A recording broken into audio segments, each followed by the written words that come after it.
बिस्मिल्लाहिर्रहमानिर्रहीम। Welcome to your own show. हम और हमारी ज़रात के नए एपिसोड के साथ जी आपकी खिदमत में हाजिर हैं। आपको पता है कि आपका अपना प्रोग्राम है, इसमें बात होती है मईशत की, इस मुल्क की सनत की, ज़रात की, और सबसे अहम नुक्ता यही होता है कि कंज्यूमर्स के राइट्स क्या हैं, उनके ऊपर बात करते हैं।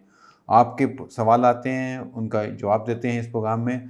जो भी इसमें प्रोग्राम शामिल होता है, बहुत शुक्रिया आपका हमारे पे एतमाद करने का, और जो शामिल होना चाहते हैं वो हमारा चैनल सब्सक्राइब कर लें।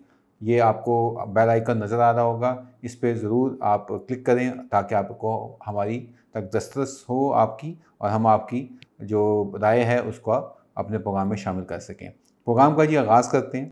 हम अपने मुल्क की बात करते हैं। मुल्क में हमेशा मसले मसाइल रहते हैं। बात पहले भी की मैंने कि हमारे यहाँ एक्सपोर्ट्स के मसले मसाइल आ रहे थे। वियतनाम से मेज़ के ऊपर शिकायत आ गई, यूरोप से चावल के ऊपर शिकायत आ गई, और ये सारा सिलसिला था। लेकिन कम से कम हम जो भेज रहे थे वो ठीक चीज़ भेज रहे थे, अपनी तरफ से कागजात पूरे थे। अभी एक चीज़ जिसको मैं लेके आना चाह रहा हूँ आपकी खिदमत में, वो ये है कि कैसे दुनिया में कौमें जो हैं या मुल्क अपने मुल्क का नाम डुबोते हैं। और इसमें इंडिया में क्या हुआ है, इंडिया की जो लोग हैं जो चावल की सनत से ताल्लुक़ रखते हैं, उनका मतलब बड़ा क्लेम करते हैं ये लोग, लेकिन इनके जो करतूत हैं वो ज़रा क्या आए हैं वो ज़रा देखें। इनके अपने ही कस्टम्स ने इनके 400 कंटेनर पकड़े हैं, जिसमें कि ये 2 नंबरी कर रहे थे। 2 नंबरी क्या कर रहे थे? आपके इल्म में है कि पिछले साल मोदी सरकार ने अपने ही चावल की बरामद के ऊपर जो है वो बैन लगा दिया था। लेकिन वो उन्होंने सफ़ेद चावल, या उसे आप कह लें कि या टोटा चावल जिसे कहते हैं या ब्रोकन राइस कहते हैं, उसके ऊपर पाबंदी लगाई थी। वो दोनों के लिए थी, बासमती नॉन बासमती उसके ऊपर था। लेकिन एक राइस जो था वो उसमें छूट थी, वो था ऑर्गेनिक राइस। और इंडिया में आपको पता है एक रियासत है सिक्किम के नाम से इलाका है, उसको वो टोटल ऑर्गेनिक स्टेट कहते हैं कि वहाँ पे ऑर्गेनिक वहाँ पे होती है और सारा हिस्सा होता है। अब चक्कर वहाँ पे उन्होंने चलाया, चक्कर ये चलाया जी कि 400 कंटेनर, तकरीबन ये कोई 1,35,000 टन चावल जो था, इन्होंने कहा जी वो हमने भेजना है, और वो भेजने के लिए 2 नंबरी कर रहे थे। कागजात में इन्होंने वो काम किया। तो क्या किया जी इन्होंने अभी जो इनका डायरेक्टरेट ऑफ रेवेन्यू इंटेलिजेंस है, इन्होंने ये JNPT, बंदरा और कंडला की जो पोर्ट्स हैं वहाँ पे ये ऑपरेशन किया है। और वहाँ से इनकी जो बदनामी हो रही थी और जो चीज़ें हो रही थी कि आप लेवल चेक करें इंडिया, मतलब कितनी वो बदमाशी, कितनी वो हठधर्मी, और कैसे वो कर रहे थे कि वो ऑर्गेनिक राइस के लबादा ओढ़कर चावल जो भेज रहे थे वो बॉयल्ड जिसे कहते हैं, या वाइट रॉ जो होता था, जो आपकी मूंजी होती है, वो भेज रहे होते हैं। तो इन्होंने क्या किया कि तकरीबन 2 ममालिक के नाम आए हैं। एक है वियतनाम, जैसे मैंने कहा वियतनाम तो खुद चावल करता है, लेकिन उसकी अपनी ज़रूरियात पूरी करने के लिए ऑर्गेनिक जनाब हम भेज रहे हैं यहाँ से, जिसकी कि आपको पता है कीमत भी ज़्यादा होती है। और अगर कीमत ज़्यादा होती है तो ज़ाहिर है कि उसके अंदर क्या हो रहा है जी, हम जो करें, झूठ करें, स्याह करें, सफ़ेद करें, हमें कोई पूछने वाला ही नहीं है। तो वो कार्रवाई इन्होंने डाली, और ऐसी कार्रवाई डाली कि वियतनाम में इन्होंने कहा जी कि हम भेजेंगे तकरीबन कोई 22,000 टन का चावल। इन्होंने कहा था 22,126 टन इन्होंने कहा जी भेजना है। और दूसरा मुल्क था अफ्रीकी मुल्क कीनिया, वहाँ पे भी बड़ी मंडी है। अभी पाकिस्तान ने भी वहाँ पे किया है, अभी हमारी वहाँ पे एक्सेस हुई है, अच्छी बात है। लेकिन इन्होंने कहा जी कि 16,547 टन हम भेजेंगे राइस शिपमेंट, जो कि वहाँ जाएगी। अब आप अंदाज़ा करें कि कितनी वहाँ पे पहुँची है। 22,000 टन में से सिर्फ 2,000 टन जो है वो जाके पहुँची है, वो शिपमेंट कहाँ पे, वो पहुँची है जनाब वियतनाम में। यानी कि वो बीच में से वहाँ से निकली और उसका रूट चेंज किया, और पता नहीं किस खलीजी मुल्क में चली गई है, कहाँ चली गई है, कहीं ना कहीं वो चला गया है। लेकिन वो यहाँ से निकला अपनी पोर्ट से ये कहकर कि बैन को वायलेट करते हुए कि जनाब ये ऑर्गेनिक है और हम उसके लिए जा रहे हैं। और आप ज़रा कीनिया की हाल सुनें, कीनिया में कितना चावल गया होगा। कीनिया में इन्होंने कहा जी हमने 16,000 टन भेजा, 22,000 में से चलें 2,000 वहाँ पहुँच गया, 2,000 के करीब चलने लगा लेते हैं। कीनिया में कितना पहुँचा होगा? एक दाना भी नहीं पहुँचा। यानी कि अफ्रीका की मंडियों को इन्होंने ऐसा चूना लगाया, ऐसी इन्होंने इसको कह लें कि हठधर्मी दिखाई, ऐसे इन्होंने वो अपनी जो है वो समझा कि भाई हम तो कहीं भी जा सकते हैं। और इस जगह पे इन्होंने ये कार्रवाई की, उस वजह से कीनिया ने जब देखा जी कि हमारे पास तो एक दाना भी चावल का नहीं आया, तो वहाँ पे फिर जो उनसे थे इनको मसले मसाइल आने शुरू हो गए।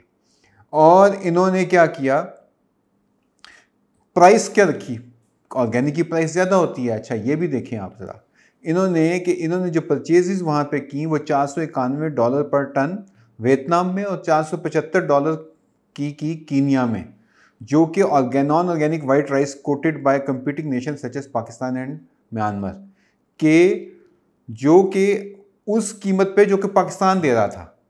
अब इन्होंने क्या किया कि ऑर्गेनिक की कीमत ऊपर होती है, ऑर्गेनिक को सस्ता किया, शो किया, और अपनी जो इन्वाइसिंग की उसमें इन्होंने गड़बड़ की, और उस लिहाज से इन्होंने जो वियतनाम को चावल बेचा ओवरऑल वो उस प्राइस से, जो कि इवन इंटरनेशनल प्राइस में तो उससे भी नीचे बेच दिया। और ये सारा इनका देखें, ये अंधेर नगरी, चौपट राज, ये सारा सिलसिला इन्होंने वहाँ पे किया हुआ था। और फिर इसका जब ये भांडा फूटा है तो इसके बाद हुआ ये है कि इसको वहाँ पे फिर उन्होंने कहा, इसको नाम दिया गया जिसे कहते हैं कि फ्लाई बाय नाइट ऑपरेटर्स, कि इन लोगों ने फ्लाई बाय नाइट यानी कि एक ही रात में सारे कागज़ पूरे किए, ये किया वो किया, क्योंकि वहाँ पे ही साउथ इंडिया में, जनूबी जो भारत है उसका एक एक्सपोर्टर कहता है जी हमारे पास भी ये लोग आए थे, और इन्होंने क्या किया था कि हमें आप नॉन ऑर्गेनिक वाइट राइस दे दें, इसको हम ऑर्गेनिक बना के भेज देते हैं। और ये यानी कि सारी मिली भगत वहाँ की कस्टम की, वहाँ की जो एग्रीकल्चर डिपार्टमेंट था, जो सर्टिफिकेशन देने वाले लोग थे, ये सब शामिल थे। और कैसे इन लोगों ने मुल्क को जो है वो अपनी मुल्क के अंदर लॉ को तोड़ा, बाहर जो मंडियाँ थी वहाँ पे उनको अपनी कमिटमेंट शो करके उनसे झूठ बोला, और इसके साथ साथ सबसे बढ़कर ये कि 2 नंबरी, यानी कि आपने जिस नाम से आप चीज़ दे रहे हैं वो चीज़ ही नहीं है। यानी कि चलें आपको कोई पेस्टिसाइड निकल आते हैं, कोई आपको MRL का मसला होता है, चलें वो लैब्स में है, वो हो जाता है। यहाँ तो चावल ही वो नहीं है जो दिया गया है, यानी कि ऑर्गेनिक है ही नहीं, और आप ऑर्गेनिक के नाम पे दे रहे हैं। तो ये ज़रा सोचें कि किस लेवल का फ्रॉड इंडियन लोगों ने, एक्सपोर्टर्स ने दुनिया के साथ किया है। तो मैंने कहा ये ज़रा आपको बताऊं कि हम शुक्र है कि पाकिस्तान में इस किस्म के वाक़यात नहीं होते, और इस किस्म की चीज़ें पाकिस्तान में बिल्कुल काबिल कबूल भी नहीं है। लेकिन ये मोदी सरकार, भारत, इंडिया में एक्सपोर्टर्स जो हैं वो क्या कर रहे हैं, और दुनिया की आंखों में जो है वो धूल झोंकने के मुतरादिफ था। तो मैंने कहा मैं ज़रूर आपको बताऊं कि इनका भांडा फूटा है, और इस वजह से उम्मीद है कि हमारा अब चावल, क्योंकि ये इन पर तो एक्सपोर्ट पे बैन लगेगा, ज़ाहिर है इन्होंने झूठ बोला है, और उससे क्या होगा कि पाकिस्तानी मार्केट के लिए बेहतर होंगे। तो ये प्रोग्राम में शामिल करने का मकसद था कि चावल वाले थोड़ा सा अपना सब्र करें, इंशाल्लाह हालात बेहतर होंगे। अभी मुकामी मंडियों में कम हैं, लेकिन हमें पता है कि गंदम के बाद हमारे लिए मसले अब आए हैं, और ये चीज़ें जो सी हैं वो हमारे लिए बेहतर होने की इम्कानात रोशन हुए हैं, क्योंकि ये अल्लाह ताला की, देखें कोई अल्लाह वही होता है जो अल्लाह ताला बेहतर समझता है। तो इंशाल्लाह उम्मीद करनी चाहिए कि अल्लाह ताला हमारी बेहतरी करे। नेक्स्ट जी आते हैं प्रोग्राम में अगले सेगमेंट पे, वो है क्लाइमेट चेंज के ऊपर। हम देखिए मुल्क में अभी ये चावल का जो सिलसिला हुआ, जो हाइब्रिड पैदावार, ये सारा बीज सही नहीं निकला, हीट वेव की वजह मसला आया, ये मसला पूरी दुनिया में है। मैं सिंपल ये बता रहा हूँ कि हमें बड़े ही रिसर्च करनी चाहिए, अपने इदारों को कहना चाहिए कि डिजीज़ रेजिस्टेंट हो, हीट टॉलरेंस उनके अंदर हो, ताकि आप हीट वेव के मुताबिक अपना बीज बेहतर कर सकें। अभी क्या हो रहा है, अभी मैं आपको मिसाल देने लगा हूँ इस वजह से कि हम क्यों कहते हैं बार बार, ये पाकिस्तान का मसला नहीं है, ये दुनिया का मसला है। हाँ, पाकिस्तान उन ममालिक में शामिल है टॉप 5 में जहाँ इसके ज़्यादा असरात हैं। अभी आपको मैं बता रहा था कि इस हफ्ते एक रिपोर्ट आई है रोमानिया से, जो कि यूरोप के अंदर है, लेकिन वहाँ पे क्लाइमेट चेंज ने क्या किया है कि उनकी जो ऑयल सीड है, यानी कि रेप सीड, कनोला हो गया, मस्टर्ड हो गया, यानी कि सरसों और ये वाला कनोला हो गया, इनकी जो फसलें आई हैं वो तकरीबन 5% कम हुई हैं, उनका एवरेज डिस्टर्ब हो गया, यानी कि 5% से 10% के दरमियान कम हुई हैं। लेकिन कॉर्न जो है, मेज़, मकई जिसे कहते हैं, मकई कहते हैं हम अपने, उसमें क्या हुआ है कि 20 से 25% फसल कम हो गई है। सिर्फ किस वजह से कि वो हीट टॉलरेंट वैरायटीज़ नहीं थी, हीट ने वहाँ पे भी तबाही फेर के रख दिया। इसके साथ साथ वहाँ पे सोयाबीन के पिछले 5 साल के मुकाबले में कम पैदावार आ रही है। तो ये दुनिया का मसला आ गया है, तो हमें इसके ऊपर अपनी तवज्जो देनी चाहिए, हुकूमत को तवज्जो देनी चाहिए इसके ऊपर। एक हुकूमत से याद आया, हुकूमत की अब आते हैं। हुकूमत ने जी अभी पंजाब की हुकूमत ने ऐलान किया जी हम 14 रुपये पर यूनिट सस्ता करेंगे और ये इसको जो 200 से 500 यूनिट करते हैं। लेकिन ये कौन से हैं? ये क्या डोमेस्टिक कनेक्शन है? बिल्कुल ऐसे ही हैं। लेकिन ज़रूरी ट्यूबवेल का क्या बनेगा? क्योंकि यहाँ पे लोग जो हैं वो आपको पता है कि आगे कर्ज़ों के बोझ तले दबे हुए हैं, किसान ख़ुसूसन। उनके ऊपर अगर आप उनका ख्याल नहीं करेंगे तो क्या बनेगा? किसी ने किसान की ये जो ज़रूरी ट्यूबवेल इस्तेमाल करते हैं, जो बिजली इस्तेमाल करते हैं, जो हमारी सनत से मुंसलिक लोग हैं, उनको हमने क्या किया है, कैसे देखा है? इसको हमें चाहिए कि हुकूमत को, मेरे ख्याल से हमारे किसानों के ऊपर भी उनकी तवज्जो होनी चाहिए। तो ये आपसे दरख्वास्त है हुकूमत से कि ख़ास इसके ऊपर किसानों के लिए भी पैकेज लेके आएँ। जी, नेक्स्ट सेगमेंट में आते हैं जी। आपके कुछ सवाल के जवाब देने की कोशिश करते हैं। आपके एक तो आपने प्रोग्राम में अपना जो राय है वो रजिस्टर की, बहुत शुक्रिया आपका, आप सबका जिन लोगों ने किया है। फॉर एग्ज़ाम्पल मैं इसमें बात करता हूँ, रफ़ीक जटियाल साहब हैं, ये दादू से हैं। इन्होंने कहा जी गुड प्रोग्राम, बहुत शुक्रिया जनाब, आप सवाल भी करें आप हमसे इस लिहाज से आपको।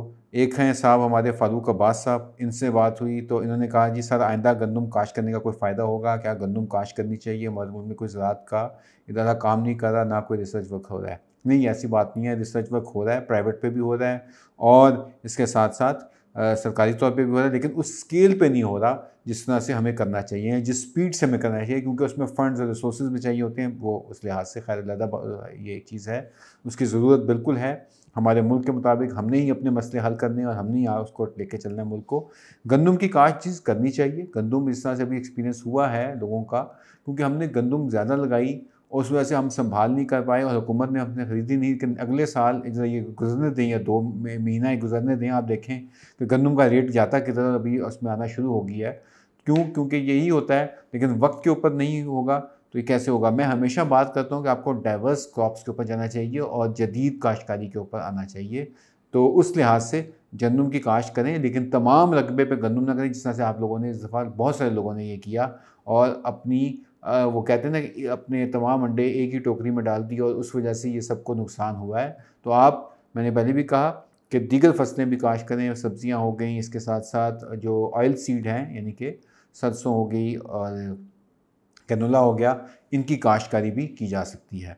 जी, नेक्स्ट हमें ये सवाल आया जी कि मेरा क्वेश्चन ये है, हमारे दोस्त ने नाम नहीं है लिखा। मेरा क्वेश्चन है कि राइस क्रॉप का रेट कब तक ऊपर जाएगा और कितना तक जाएगा? जी, क्या है, मैंने जैसे बताया कि ये इंडिया ने अभी ये जो अपनी खुदकुशी अपने पाँव पे कुल्हाड़ी मारी है इन्होंने 2 नंबरी की है। इससे ये होगा कि अब दुनिया की बाकी मंडियों में भी खुल जाएगी। लेकिन मैंने पिछले भी बात की थी कि एक्सपोर्ट ओरिएंटेड हमारा सीड होना चाहिए और अभी एक्सपोर्ट्स शुरू हो रही हैं। इंशाल्लाह बेहतर होंगे हालात और इसको हम मज़ीद, मेरे ख़्याल से, लेकिन ये है कि ये इंशाल्लाह जाके नवंबर दिसंबर के बाद जो है इसके रेट ज़्यादा बेहतर आपको मिलेंगे। तब तक ये मार्केट थोड़ी सी हम कहते हैं कि ये ऊंच नीच इसमें होती रहेगी, ऊपर नीचे लगी रहेगी और ये सिलसिला रहेगा। नेक्स्ट आते हैं जी, अगला सवाल कौन सा है वो देख पा आता है। तिल के मुतालिक जी उन्होंने सवाल किया कि तिल के मुस्तकबिल क्या होगा? तिल के जी अभी हालात ख़राब हैं। मैंने कहा था हार्वेस्ट हो रहा है और फसल आ रही है। अभी जो लिया की मंडी है या आपकी जो सेंट्रल पंजाब की मंडियां हैं, उसके ऊपर जो हमने देखा है कि वहाँ पे रेट तकरीबन इस टाइम 9 से 12 हज़ार के ऊपर आ रहा है और एवरेज यही है कि 10 साढ़े 10 हज़ार के एवरेज के ऊपर ये चल रहा है। और अभी बारिशें भी आ गई हैं, इस वजह से फसल ख़राब भी होने का अंदेशा है। लेकिन मैंने कहा था कि रेट इसका रिकवर करेगा, बाउंस बैक करेगा। तो आप लोगों ने हिम्मत नहीं हारनी, आप लोगों को इंशाल्लाह बेहतरी होगी और ये रेट ऊपर जाएगा। आपको इसको 10,000 से नीचे बिल्कुल ना सोचें। आपको पहले भी कहा था हमारे साथ कॉन्टेक्चुअल फार्मिंग करें और उसके ऊपर एक वीडियो इंशाल्लाह ज़रूर अभी कुछ दिनों में आप तक पहुंच भी जाएगी कि उसको कैसे करना है और कैसे लेके चलना है।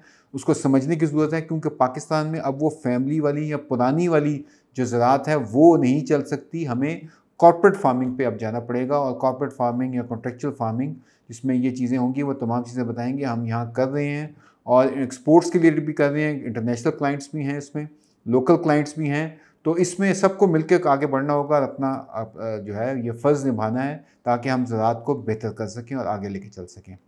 आगे जी सवाल आता है, ये हैं अब्दुल हफीज़ साहब हैं, ये हमसे इनसे सवाल पूछा है सिंध से, इन्होंने नौशैर फ़रोज़ से पूछा है जी कि आगे खादों के मुतालिक बताएं कि क्या सिलसिला है। जी, खादों के मुतालिक जी आपको बता रहा हूँ, इस वक्त की जो सूरत हाल है यूरिया की और बाकी खादों की, अब ये खादें मैंने पहले भी कहा था कि हमने $358 के ऊपर इसका सौदा किया हुआ है, जो कि तकरीबन 20% ज़्यादा है जो हमने पिछले साल लिया था। इसी लिहाज से इंटरनेशनल मार्केट्स में भी अब, क्योंकि एशिया में गैस की बंदिश हो गई है, उस वजह से रेट ऊपर जा रहे हैं और ये तकरीबन कोई $350 पे इस टाइम मार्केट टच कर जाएगी, जो कि आ रही है। तो इस लिहाज से इसको, इन हालात को देखें। आगे अल्लाह ताला बेहतर जानता है, लेकिन जो हम डेटा को देख के बात करते हैं, जो एविडेंस हमें मिल रहा होता है उसके मतलब बात करते हैं, उससे नज़र ये आ रहा है कि आप अपने ज़हन के अंदर रखें कि 5 से 6 हज़ार रुपये में आपको यूरिया इस दफ़ा मिलेगा। इससे नीचे मिल ही नहीं सकता, इससे ऊपर की बात हो सकती है। और इसी तरह से ही डीएपी की कीमतें भी जो सी हैं वो आपको 15,000 के ऊपर जाने का अंदेशा है, अल्लाह ना करे।